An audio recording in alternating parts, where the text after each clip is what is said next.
El sol nacía sobre la meseta de Giza como un dios que abría los párpados del desierto. Sus rayos doraban las aristas de las pirámides, transformándolas en antorchas eternas. Pero esa luz, tan brillante y arrogante, jamás lograba disipar la oscuridad que habitaba bajo las piedras. En las cámaras selladas, entre vendas de lino impregnadas con resina y aceites, dormían los secretos de una civilización que se vanagloriaba de ser inmortal. Allí, en ese silencio húmedo y aromático, los deseos humanos se enredaban con la religión y la política, convirtiéndose en rituales que hoy nos estremecen. El Egipto antiguo fue celebrado como la cuna de la sabiduría, del calendario, de la astronomía y de la escritura jeroglífica. Pero esa misma tierra, que alzó monumentos a los dioses, escondía prácticas donde el cuerpo se volvía ofrenda, donde el placer se confundía con el poder, y donde la frontera entre lo sagrado y lo prohibido era tan fina como una venda de lino alrededor de un cadáver. La pregunta surge de inmediato: ¿puede una civilización tan brillante ser, al mismo tiempo, tan oscura? Los faraones, llamados hijos de los dioses, caminaban por la delgada línea entre la divinidad y la carne. El pueblo los veía como encarnaciones de Horus, herederos del cielo, y su vida sexual no era solo un asunto privado, sino un escenario político y religioso. El acto íntimo se transformaba en herramienta de gobierno, en mapa genealógico y en espectáculo ritual. Lo que para nosotros sería una vergüenza, para ellos era la reafirmación del cosmos. Así se edificó una cultura donde la cama real era también el trono del poder. Detrás de los muros recubiertos de oro se escuchaban los susurros de un pueblo que asociaba el sexo con el orden universal. El universo, según su mito, había nacido de un acto de placer solitario, y por tanto, el deseo no era pecado, sino fuerza creadora.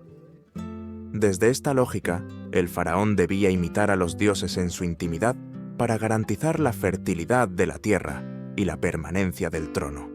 Así, lo personal se volvía público y lo vergonzoso, sagrado. Pero este marco religioso ocultaba también un sistema de coacción. El cuerpo humano se transformaba en herramienta política y el silencio de quienes lo padecían se confundía con devoción. Mujeres convertidas en recipientes de sangre divina, esclavos reducidos a adornos vivos en banquetes, cadáveres expuestos al deseo en talleres de embalsamamiento.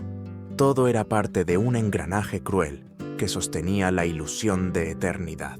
La grandeza monumental de Egipto se alimentaba de esta paradoja. Pirámides erguidas como símbolos de estabilidad y perpetuidad, pero cimentadas en cuerpos sacrificados, en prácticas que hoy juzgaríamos monstruosas. Esa contradicción es lo que hace al Egipto antiguo tan fascinante como aterrador, el esplendor y la tiniebla caminando de la mano. Al mirar las piedras que aún sobreviven al tiempo, surge una inquietud inevitable. ¿Acaso la inmortalidad de una civilización requiere siempre el sacrificio de la carne? ¿Puede la luz de los templos brillar sin que existan sótanos de violencia y deseo divinizado? Las arenas del desierto callan, pero en susurros nos recuerdan que cada imperio lleva dentro una sombra. En la cosmovisión egipcia, el faraón no era un hombre común. Era la encarnación de Horus en la tierra, y al morir se uniría a Osiris para gobernar el inframundo. Esta ficción divina no podía ser manchada por la sangre de extraños. La pureza del linaje se convirtió en un dogma, y el incesto dejó de ser tabú para transformarse en deber sagrado. El hermano debía casarse con la hermana. El padre podía tomar a la hija, la madre unirse al hijo. No era un capricho, era una orden escrita en piedra. La sangre de los dioses debía circular dentro del mismo círculo, cerrada como un anillo de oro imposible de romper. Cada unión consanguínea era presentada como un reflejo de los dioses primordiales. El cielo y la tierra habían sido pareja. Los gemelos Shu y Tefnut habían nacido del placer de Atum, y por tanto, la repetición de esas uniones divinas legitimaba el poder. En las estelas funerarias y en los relieves de los templos se representaban matrimonios entre hermanos coronados, sellando la idea de que la autoridad no podía diluirse mezclándose con la sangre del pueblo. Pero detrás de esta máscara sagrada se ocultaba un sistema brutal. La hija real no era una doncella que soñaba con el amor, era una llave genética. El príncipe no era un hombre con deseos propios, sino un recipiente del fuego divino. Los cuerpos de ambos se convertían en peones dentro de una estrategia política que los superaba. Nadie les preguntaba qué querían. La única respuesta posible era el silencio. Los efectos de esta práctica eran evidentes: enfermedades hereditarias, deformaciones físicas, fragilidad en los herederos. Lo que se presentaba como pureza terminaba debilitando la dinastía. Siglos después, Europa repetiría la misma obsesión con los Habsburgo, cuyo orgullo de sangre azul dejó huellas en mandíbulas prominentes y rostros deformes. Pero en Egipto, ese juego comenzó mucho antes, envuelto en un manto de divinidad que lo hacía aún más inquebrantable. La historia de Cleopatra Secno y su matrimonio con su propio hermano es apenas un eco de esta tradición milenaria. No se trataba de amor, sino de un papel escrito miles de años antes. Ella encarnaba el último eslabón de una cadena de cuerpos sacrificados en nombre de la eternidad.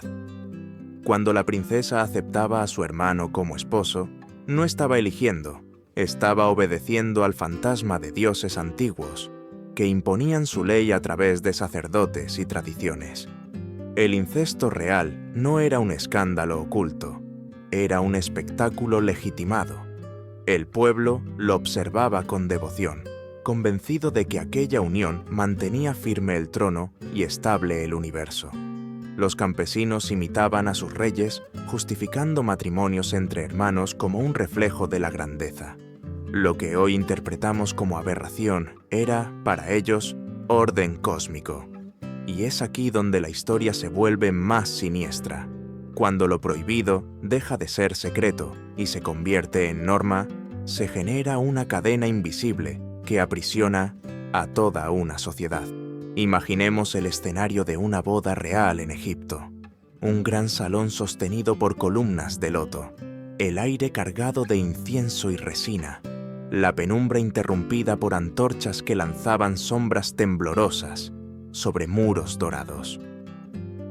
Avanzaban dos figuras, hermano y hermana, vestidos con túnicas blancas inmaculadas, coronas de piedras preciosas brillando bajo la luz tenue. El pueblo los contemplaba con devoción, convencido de presenciar una unión sagrada que recreaba el origen del universo. Sangre con sangre, cuerpo con cuerpo, la repetición de un mito divino. A simple vista, aquello parecía un ritual glorioso. Sin embargo, bajo el maquillaje y la solemnidad se escondía una tragedia. Los protagonistas no eran amantes, sino prisioneros de un mandato político.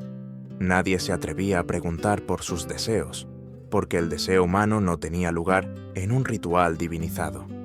La princesa, convertida en símbolo, dejaba de ser persona.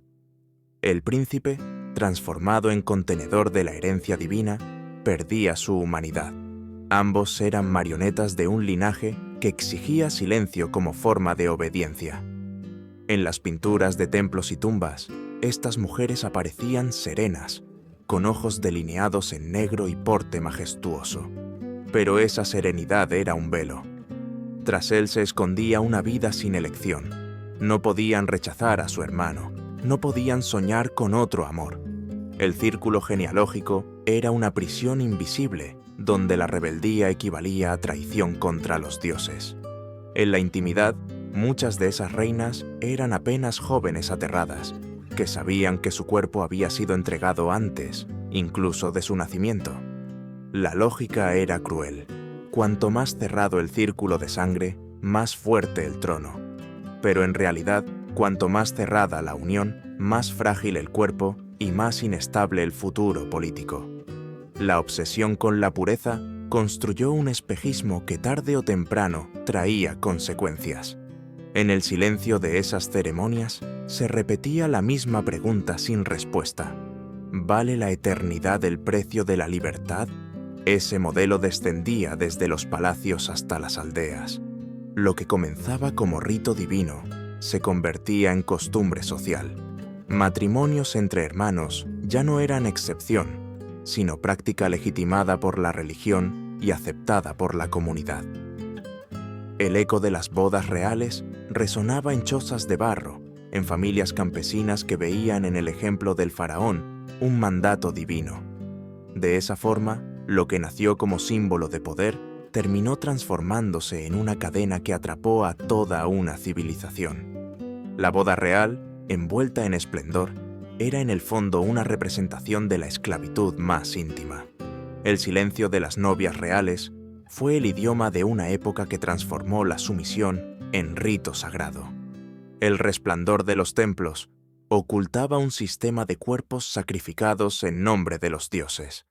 Y cada corona, cada túnica, cada danza nupcial no era más que la máscara brillante de una tragedia escondida. La noche caía sobre Menfis, corazón palpitante del antiguo Egipto. Entre las calles estrechas, las lámparas de aceite titilaban como ojos cansados, y el canto de cuna se mezclaba con los aullidos lejanos de los perros. Pero en los talleres de embalsamamiento, la oscuridad era más densa que cualquier sombra exterior. Allí la muerte no era un visitante ocasional, era un huésped permanente. Los hombres trabajaban con manos endurecidas, acostumbradas a cortar, vaciar, secar, envolver. Cada cadáver era un lienzo sagrado que debía conservarse para el viaje eterno. El proceso era meticuloso y brutal. Se extraían las vísceras, el cerebro se drenaba por la nariz, la carne se cubría con natrón hasta resecarse. El aire se llenaba de una mezcla insoportable de resinas, aceites y carne descompuesta. Para los egipcios, ese ritual era un deber religioso, preparar la morada temporal del alma para que pudiera regresar.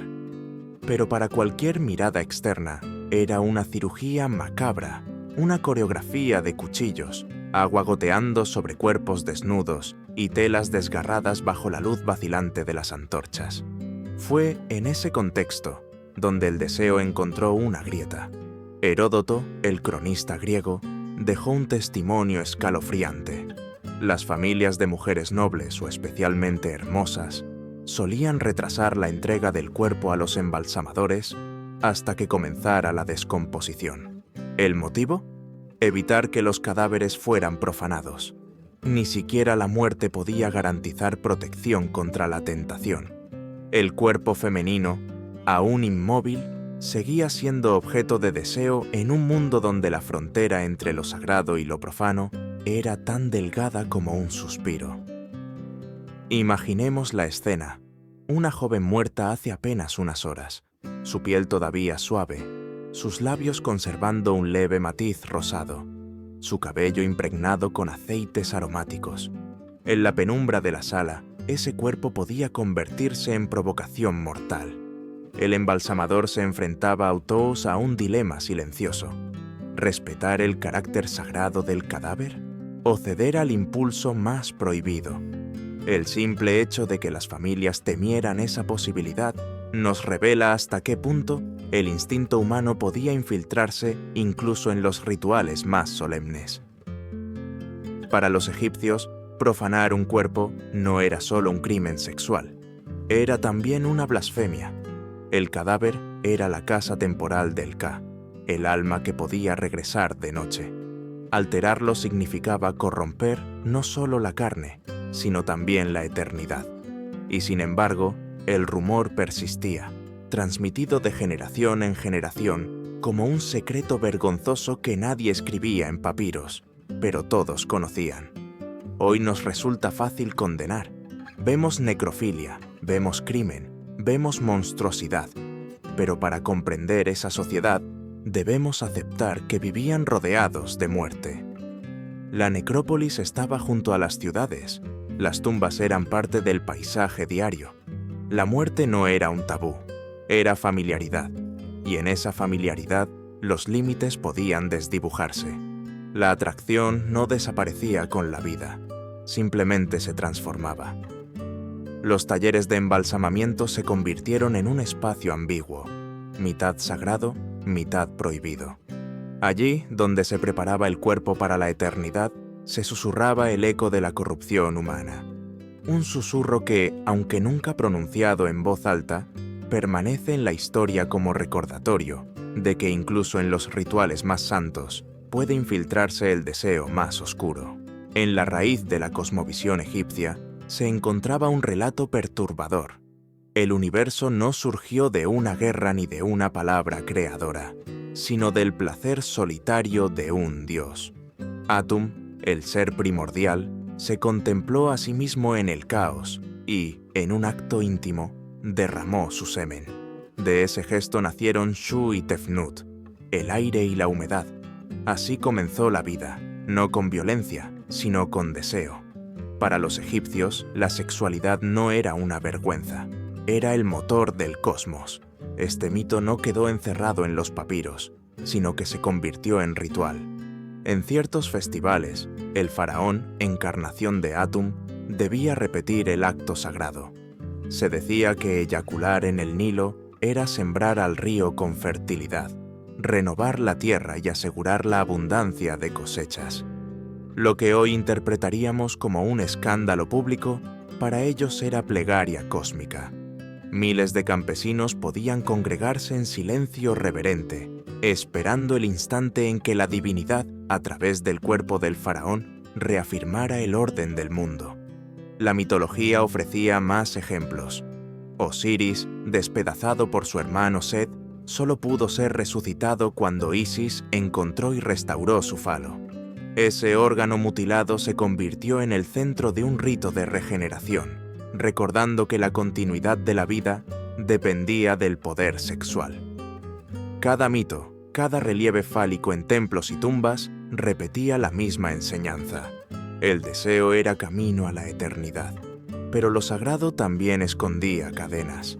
El faraón no tenía elección. Su cuerpo era instrumento, puente entre hombres y dioses. El placer dejaba de ser personal para convertirse en espectáculo colectivo. Si en la intimidad moderna vemos libertad, en Egipto se veía deber. El sexo se transformaba en obligación política y religiosa, borrando cualquier frontera de intimidad. Los estudiosos modernos discuten si esas eyaculaciones, rituales fueron actos reales o símbolos mitológicos. Tal vez nunca lo sepamos.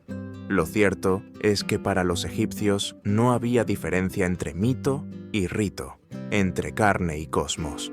El cuerpo humano era un altar y su función era sostener el equilibrio universal. La reflexión es inevitable.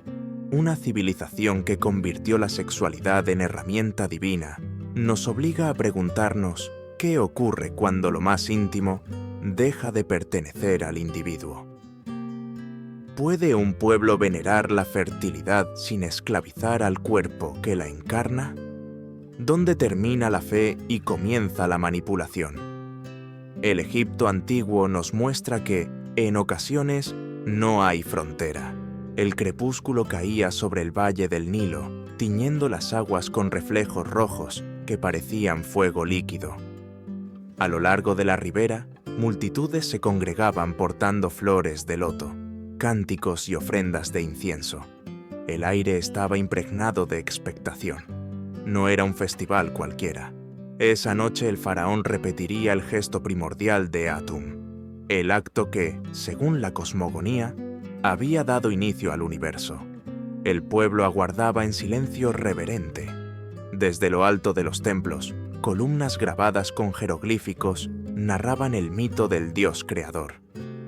Cuando el faraón aparecía, vestido con túnica blanca y la corona que lo identificaba como encarnación de lo divino, la multitud contenía el aliento. En ese instante, el cuerpo del soberano dejaba de ser humano para convertirse en puente entre el cielo y la tierra. Su intimidad ya no le pertenecía. Era propiedad de la nación, de los dioses, del ciclo agrícola. Los registros hablan de ritos en los que el faraón, frente al pueblo reunido, eyaculaba en el Nilo. Aquel gesto era considerado milagro de fertilidad. El río quedaba sembrado de vida y las cosechas futuras eran aseguradas. Al caer el líquido sagrado en las aguas, estallaban los gritos y las lágrimas de los presentes, convencidos de haber presenciado la renovación del cosmos. Lo que para nosotros sería motivo de escándalo, para ellos era devoción. Hoy los académicos se debaten entre la literalidad y la metáfora. ¿De verdad los faraones ejecutaban estos actos o eran representaciones simbólicas? La duda misma revela algo inquietante. En la mente egipcia no existía separación entre sexualidad y religión. El deseo era divinizado, la carne se volvía plegaria. Pero tras el barniz sagrado se escondía un mecanismo de control. El acto sexual convertido en rito colectivo reforzaba la autoridad del soberano. El pueblo, al ver en su cuerpo un canal divino, aceptaba sin cuestionar su poder. No había espacio para la intimidad ni para la voluntad individual. El faraón debía hacerlo porque era Atum encarnado. La libertad desaparecía, quedaba el deber. Lo perturbador no es solo imaginar la escena, sino comprender la lógica detrás de ella.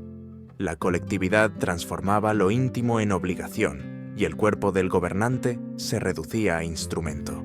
La religión legitimaba el espectáculo, el pueblo lo veneraba y el poder político se fortalecía. La máscara de lo sagrado ocultaba un drama humano, el sacrificio de la libertad en nombre de la eternidad. A orillas del Nilo, entre tambores, cantos y lágrimas, Egipto escribió una de sus páginas más oscuras y fascinantes. Allí, el deseo se convirtió en deber y el placer en arma política, recordándonos que incluso lo más íntimo puede ser devorado por el hambre de poder de una civilización. El sol se alzaba sobre los campos de trigo, iluminando con un resplandor dorado las aldeas del Fayum. Allí la vida parecía sencilla, campesinos inclinados sobre el arado, ganado pastando junto a los canales, mujeres amasando pan en hornos de barro. Pero detrás de esa calma cotidiana se escondía una cadena invisible, el matrimonio incestuoso, legitimado no ya en los palacios, sino en las chozas humildes. Papiros hallados en el Fayum, datados en época helenística y romana, revelan contratos matrimoniales entre hermanos. No eran excepciones aisladas, eran tan comunes que los historiadores modernos hablan de normalidad egipcia. Las cláusulas eran frías y directas. La hija A será esposa legítima de su hermano B. La dote consiste en la parcela del este y 10 cabras. Palabras impersonales que, sin embargo, sellaban destinos humanos irreversibles. El motivo era pragmático: preservar el patrimonio dentro de la familia. En una sociedad agrícola, la tierra era vida. Perderla significaba caer en la miseria. El incesto se transformó en una estrategia económica, una manera de impedir que las parcelas y los animales se dispersaran. Lo que comenzó como un rito divino terminó siendo una costumbre campesina, un hábito que se transmitía de generación en generación. Imaginemos la escena: una muchacha adolescente escuchando a su madre decirle que será la esposa de su propio hermano. No se trataba de elección, sino de mandato. Negarse habría significado traicionar a la familia, perder la herencia, desafiar a los dioses. Entraba en la boda como quien entra en una celda, sin salida. Su silencio era la única respuesta posible. Ninguna crónica recogió sus protestas, solo contratos escritos en tinta negra que aún hoy conservan el eco de un suspiro apagado. Las consecuencias estaban grabadas en los cuerpos. Restos óseos encontrados en la región muestran altas tasas de enfermedades hereditarias, deformaciones y malformaciones congénitas. El precio de la pureza era la fragilidad y, sin embargo, en la mentalidad egipcia, Aquello no era repulsivo. Se interpretaba como pureza, como forma de mantener el orden cósmico. La costumbre se volvió pública, legítima. Lo que en muchas civilizaciones era pecado y tabú, en Egipto era aceptado y hasta celebrado. Cuando lo horrible se convierte en norma, penetra en cada familia, en cada generación, hasta volverse invisible. Así, la grandeza de Egipto cargaba también con una maldición, cadenas de sangre que aprisionaban a sus propios hijos en nombre de la herencia y de los dioses. La noche descendía sobre Tebas y el palacio se iluminaba con cientos de antorchas que chisporroteaban contra muros pintados de oro y azul profundo. El aroma del vino derramado impregnaba el aire, mezclado con incienso y sudor.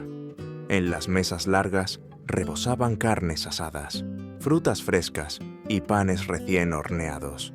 Pero el verdadero festín no estaba en los alimentos, sino en los cuerpos dispuestos como si fueran platos vivos.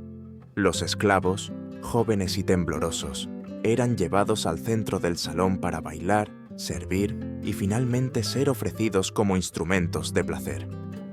Los banquetes de la nobleza egipcia eran más que celebraciones, eran exhibiciones de poder.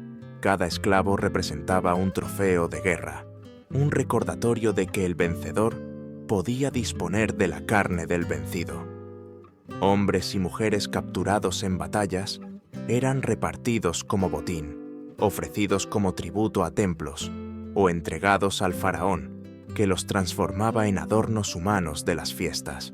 Sus cuerpos, reducidos a meros objetos, eran la confirmación brutal de la jerarquía divina. Las pinturas funerarias lo muestran sin pudor, músicos tocando liras y flautas, nobles embriagados y figuras semidesnudas obligadas a bailar o servir.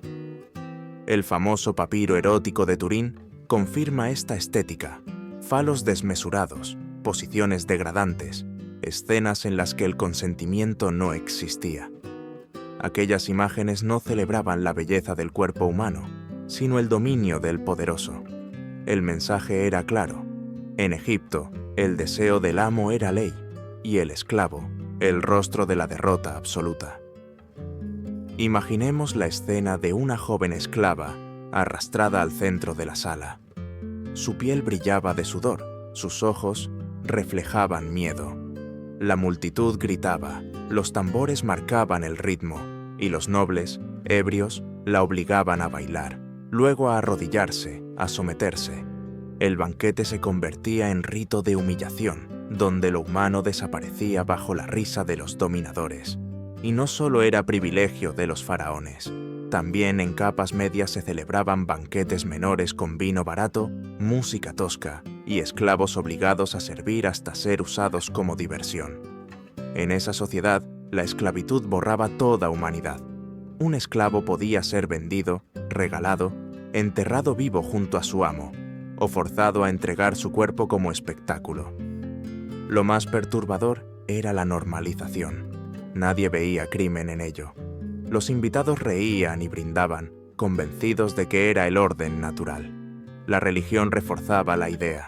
Los esclavos eran derrotados, abandonados por los dioses, y por eso su uso no era pecado. Así, el deseo se convirtió en herramienta de control, en un lenguaje político que se disfrazaba de rito. Hoy, al mirar esos frescos y papiros, sentimos escalofríos. Egipto, brillante creador de jeroglíficos y pirámides, convivía con escenas depravadas en el corazón de sus palacios. La grandeza y la oscuridad compartieron la misma mesa, la misma copa, el mismo banquete. Y los esclavos, sin nombre y sin tumba, fueron devorados por el lujo de una élite que confundía placer con divinidad. Las pirámides siguen erguidas, silenciosas, proyectando su sombra inmensa sobre el desierto. El Nilo continúa fluyendo, arrastrando limo y vida, como si nada hubiera cambiado en miles de años. Pero bajo esa superficie de esplendor, el antiguo Egipto dejó un legado mucho más inquietante. Una red de rituales sexuales que mezclaban religión, política y dominación hasta borrar las fronteras entre lo humano y lo divino. El incesto real legitimado como reflejo de los dioses, convirtió a príncipes y princesas en prisioneros genéticos. Los talleres de embalsamamiento, donde la muerte debía ser sagrada, se transformaron en escenarios de rumores de necrofilia. A orillas del Nilo, el faraón usaba su cuerpo como instrumento cósmico para renovar la fertilidad de la tierra. En los banquetes de la élite, esclavos y cautivos eran despojados de su humanidad para servir como objetos de placer. Todo, desde el campo más humilde hasta la sala más lujosa del palacio, estaba atravesado por la misma lógica, la carne como herramienta de control. La civilización que dio al mundo la escritura jeroglífica, la geometría y la astronomía, también construyó un sistema donde el poder se sostenía en cadenas invisibles de sangre y deseo. Esa dualidad es lo que hace a Egipto tan fascinante y aterrador. La luz del conocimiento caminaba de la mano con la sombra de la opresión. Civilización y oscuridad siempre se entrelazan como dos caras de la misma moneda. Lo más perturbador es que nada de esto se hacía en secreto. No eran crímenes escondidos en sótanos, sino prácticas legitimadas, celebradas, representadas en papiros y templos. Lo que para nosotros sería repulsivo, para ellos era sagrado. Cuando una sociedad transforma lo horrible en rito, la cadena se vuelve más fuerte que cualquier ley. La pregunta, entonces, no es solo qué tan terrible fue Egipto. La pregunta es qué dirán de nosotros dentro de 1000 años. ¿Qué costumbres actuales, aceptadas y normalizadas, serán vistas como crímenes atroces por los ojos del futuro? El Egipto antiguo nos obliga a mirarnos en el espejo de la historia. Todo imperio, por brillante que parezca, esconde sótanos de violencia y deseo divinizado. Las piedras de las pirámides, inmóviles, son testigos mudos de esa verdad. Nos recuerdan que la eternidad nunca se construye solo con conocimiento y gloria, sino también con sangre y cuerpos sacrificados. Y quizá ese sea el verdadero legado del Nilo, advertirnos de que ninguna civilización escapa a su propia sombra.